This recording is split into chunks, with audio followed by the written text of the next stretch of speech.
नमस्कार मित्रों, स्वागत है आपका अपने ही यूट्यूब चैनल एजुकेशन फैमिली में।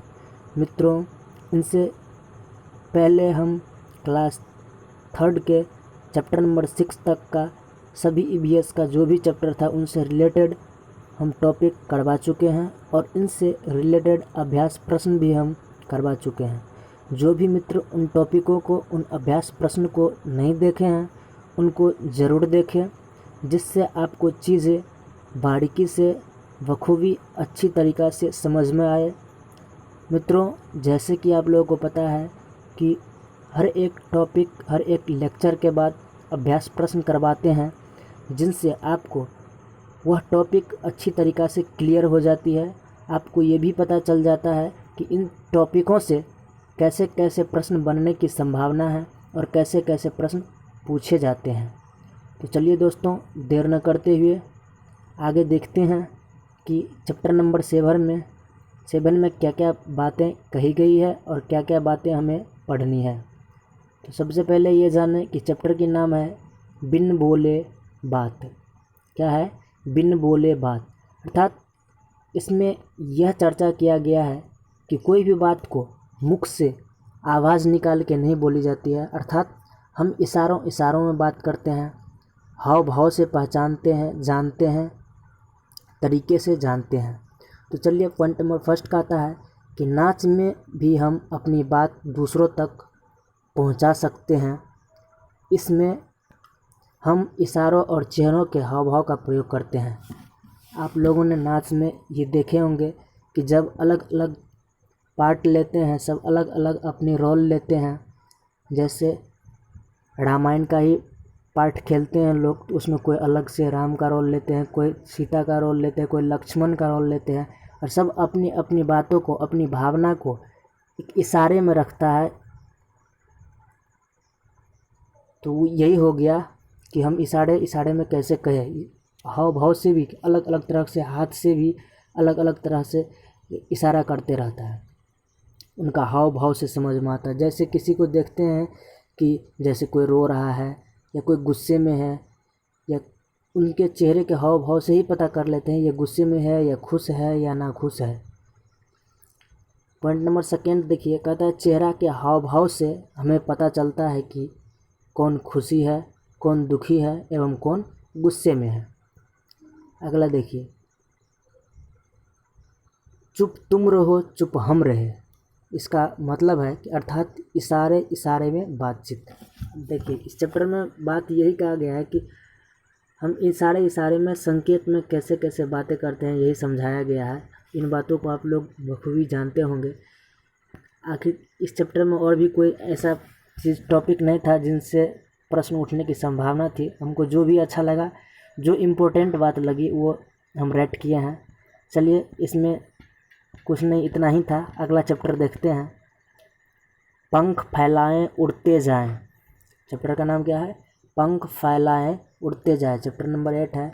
इसमें पक्षियों के बारे में, पंखों के बारे में दिया गया है। देखिए, फर्स्ट नंबर देखिए, तोता के बारे में। जैसे मनुष्य की बोली का नकल करता है। तोता क्या करता है? मनुष्य की बोली का नकल करता है। इनका रंग हरा एवं इनके चोंच काला होता है। तोता का रंग हरा होता है और इनकी चोंच का कलर क्या होता है? लाल होता है। इन्हें मिर्ची खाना बहुत पसंद है। तोता को मिर्ची बहुत ही ज़्यादा पसंद होती है। इनका चोंच नुकीली होता है। क्या होता है? इनका चोंच जो होता है नुकीला होता है। जैसे आप देख सकते हैं इन फिगरों में। इनकी आयु अधिकतम 90 से 95 वर्ष होती है। वैसे अलग अलग प्रजातियों में पाए जाने वाले जिससे किसी पक्षी का कुछ कम भी उम्र होता है, किसी का इससे ज़्यादा भी, किसी का 50 से 55 भी होता है, कोई सुगा का, किसी का 35 से 55 के बीच में भी माना गया है। लेकिन अधिकतम उम्र जो होता है वह 90 से 95 वर्ष होती है। क्या होती है? 90 से 95 वर्ष होती है। आप देख सकते हैं कि यह इनकी पैरों कैसे कैसे इनका पैर होता है, नाखून होता है, कलर क्या है। आप लोग इनको जानते भी होंगे अच्छी तरीक़ा से। चलिए अगला ऑप्शन देखते हैं। कहता है देखिए उल्लू, उल्लू के बारे में आप जानिए। इनसे बहुत ही बार क्वेश्चन उठा चुका है और पूछने की संभावना भी है, इस बार भी पूछ सकता है। उल्लू देखिए, कहता है यह अपना गर्दन पीछे तक घुमा सकता है। उल्लू अपना गर्दन बहुत ही पीछे तक घुमा सकता है, लगभग 270 डिग्री तक वह घुमा लेता है। इसे दिन की अपेक्षा रात में ज़्यादा दिखाई देता है। उल्लू को दिन में कम और रात में ज़्यादा दिखाई देता है। यह दिन को सोता है और रात को जागता है। अधिकतर माना जाता है कि यह दिन में सोता ही है, रात को ही जागता है। यह टेढ़े नाखून वाली चार उंगलियां होती है। टेढ़े नाखून वाली चार उंगलियां होती है। जैसे आप देख सकते हैं फिगर में किस किस प्रकार का उसका उंगली होता है, नाखून होता है। ये मांसाहारी प्राणी होता है। कौन सा प्राणी होता है? उल्लू मांसाहारी प्राणी होता है। कुछ प्रचलित कहानियों में उल्लू को बुद्धिमान माना जाता है। हिंदुओं के कुछ ऐसे ग्रंथ हैं, कुछ कहानियाँ हैं जिसमें उल्लू के बारे में लिखा गया है कि उल्लू बहुत ही बुद्धिमान प्राणी होते हैं। उल्लू से रिलेटेड बार बार क्वेश्चन पूछा जाता है। अब इन टॉपिकों को अच्छी तरीक़ा से पढ़िएगा और अच्छा से इनका नोट्स बनाइएगा कॉपी में, क्योंकि हम हर चैप्टर को बहुत ही बारीकी से बहुत ही निचोड़ निकालने की कोशिश किए हैं। शायद इनसे ज़्यादा निचोड़ अब नहीं निकल सकता है। अगला देखिए मैना के बारे में। कहता है यह झटके से अपने गर्दन को आगे पीछे कर लेता है। मैना को अगर कोई शिकार आया या कोई चीज़ अगल बगल में उनको लगा तो वो क्या करता है, झटके से अपने गर्दन को घुमा लेता है। बहुत ही तेज़ी से फास्ट में घुमा लेता है आगे पीछे। पंख के बारे में देखिए कि पंख क्या होता है पक्षियों का। जैसे देखिए पॉइंट नंबर 1 कहता है कि पंख उड़ने में मदद करता है। पंख क्या करता है? पक्षियों को उड़ने में मदद करता है।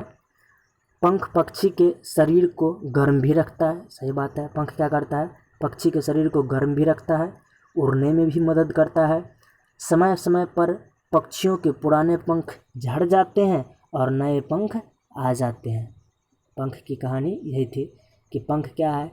पक्षियों को उड़ने में मदद करता है, पक्षियों के शरीर को गर्म रखता है।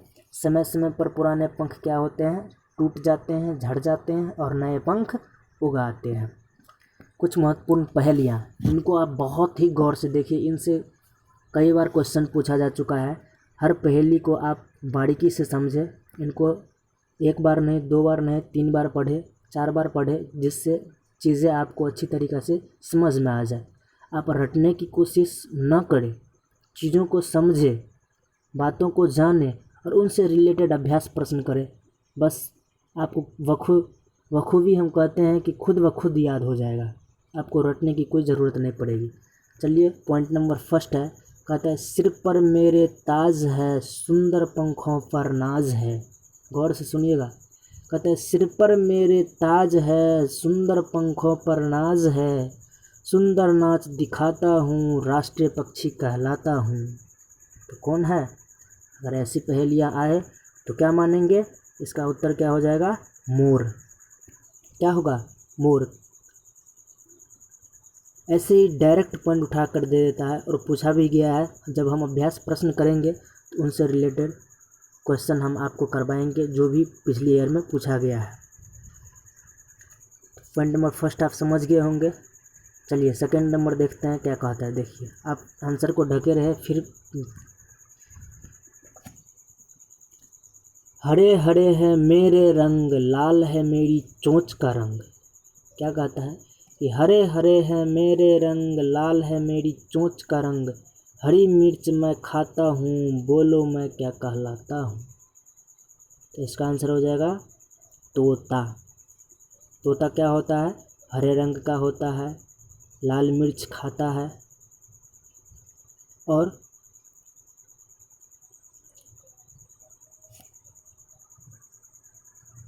उसके चोंच का भी रंग क्या होता है? लाल होता है, मिर्च खाता है। चलिए अगला देखिए पॉइंट नंबर 3 कहता है कहूँ कहूँ मैं आवाज़ लगाती, कहूँ कहूँ मैं आवाज़ लगाती, मधुर मधुर मैं गीत सुनाती। गौर कीजिएगा, कहते हैं कहूँ कहूँ मैं आवाज़ लगाती, मधुर मधुर मैं गीत सुनाती, सबके मन को हूँ मैं भाती, देखो मैं क्या कहलाती। डॉट डॉट कहलाती, इसमें क्या होना चाहिए? तो कहूँ कहूँ आवाज़ कौन निकालता है और मधुर मधुर गीत कौन सुनाती है? तो वो है कोयल। तो क्या होना चाहिए यहाँ? कोयल। इसका उत्तर क्या हो जाएगा? कोयल। चलिए 4 नंबर देखिए, आंसर आप पहले न देखें और आप अपना कोशिश करें कि ये क्या हो सकता है। 4 नंबर देखिए क्या कहता है कि रंग सलेटी पंख गुलाबी, गुटुरगू की भर के चाबी। क्या कहा कि रंग सलेटी पंख गुलाबी, गुटुरगू की भर के चाबी, दिन भर शोर मचाता हूँ, बोलो मैं क्या कहलाता हूँ। क्या होता है? उसका उत्तर हो जाएगा कबूतर। क्या होगा? कबूतर। कबूतर क्या कहता है? ये स्लेटी रंग के भी होता है, इनका रंग स्लेटी पंख गुलाबी भी होता है। गुटरुगु गुटरुगु गुटरुगु आवाज़ करते रहता है घर में, दिन भर शोर मचाता रहता है। यही उनका हर चीज़ के खासियत के बारे में दिया गया है और पहली को उसी पे आधारित किया गया है। जैसे 5 नंबर देखिए, कहता है चोंच है मेरी बड़ी निराली। क्या कहता है? चोंच है मेरी बड़ी निराली, सुई सुई हो जैसी सिलने वाली। क्या कहता है? चोंच है मेरी बड़ी निराली, सुई हो जैसे सिलने वाली। कहता है कि चोंच मेरी बहुत ही निराली है, ऐसी है कि जिस तरह से सुई सिलाई करता है उस तरह ही मेरा चोंच है।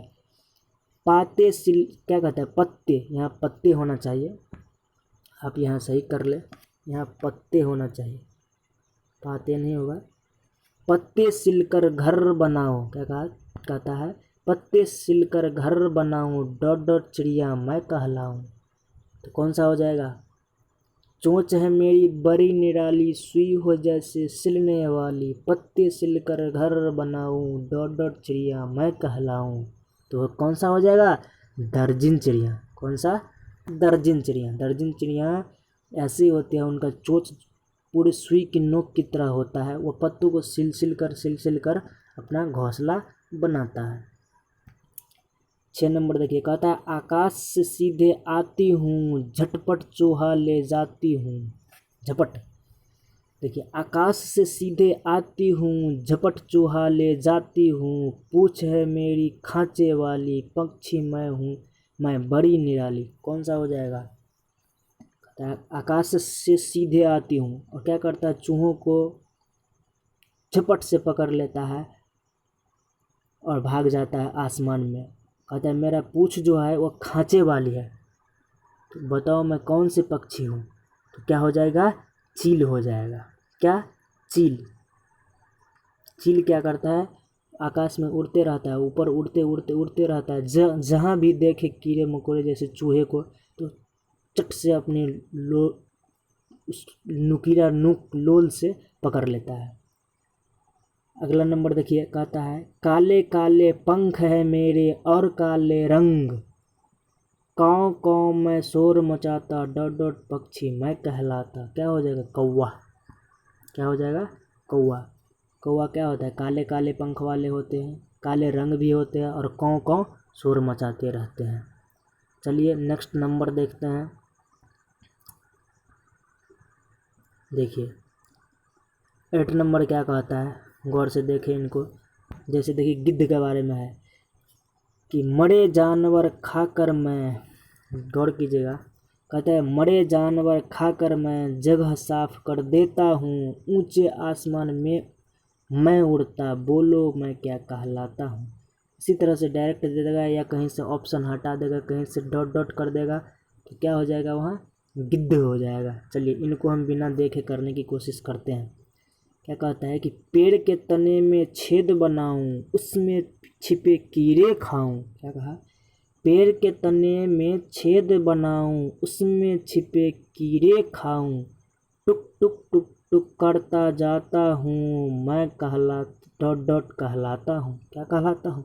पेड़ के तने में छेद करता है और उस छेद में जो भी कीड़ा मकोड़े मिलता है उनको खाते जाता है और क्या करता है? टुक टुक टुक टुक की आवाज़ निकालता है। तो यह कौन सा हो सकता है? वही कह रहा है कठफोड़वा।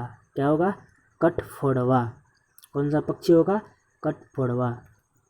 दोस्तों आशा करते हैं कि आपको ये वीडियो अच्छी लगी होगी। अगर अच्छा लगा हो तो वीडियो को लाइक और सब्सक्राइब करना नहीं भूलिएगा।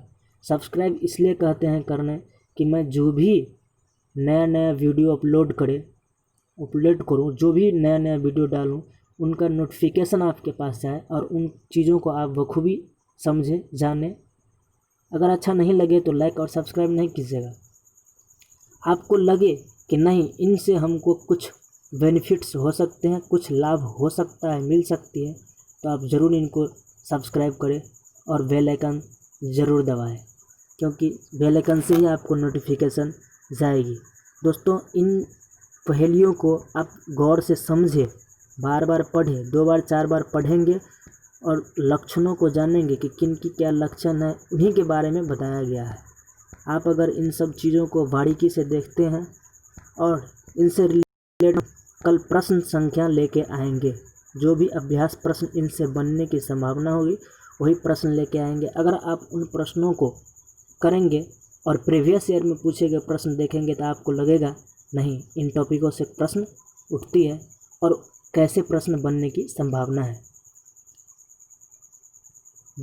दोस्तों हम ऐसा लक्ष्य लेके चले हैं कि आपको हर टॉपिक के साथ जो भी प्रश्न 15, 18, 20 जो भी प्रश्न बनता है, हर प्रश्न को करवाते जाऊं और लास्ट में एक ऐसा प्रश्न की सीरीज़ लेके आऊँगा जिसमें कम से कम 1100 प्रश्न होंगे और उन 1100 प्रश्न को बाय ऑप्शन हर प्रश्न को सॉल्यूशन के साथ वीडियो उपलब्ध करवाएंगे।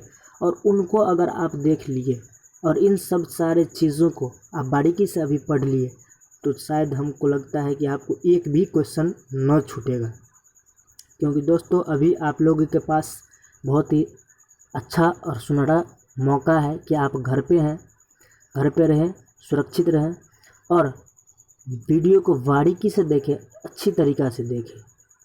अभी समय है, क्योंकि अब शिक्षक बनना उतना आसान नहीं रह गया पहले जितना था, क्योंकि अब नॉलेज की आवश्यकता है और उन नॉलेजों के लिए आप सिर्फ एग्ज़ाम पास कर जाएंगे उनसे नहीं होगा। एग्ज़ाम पास करने के लिए उनसे पहले जो भी मानदंड हैं उनको अच्छी तरीक़ा से फॉलो करें। आप जो भी चीज़ पढ़ते हैं उनको डिटेल में पढ़ने की कोशिश करें। हमेशा आप शॉर्ट पे ट्रिक पे न जाएं। कोई भी चीज़ पढ़ते हैं तो उनसे रिलेटेड 1 के बदला 2, 2 के बदला 3 उदाहरण लें।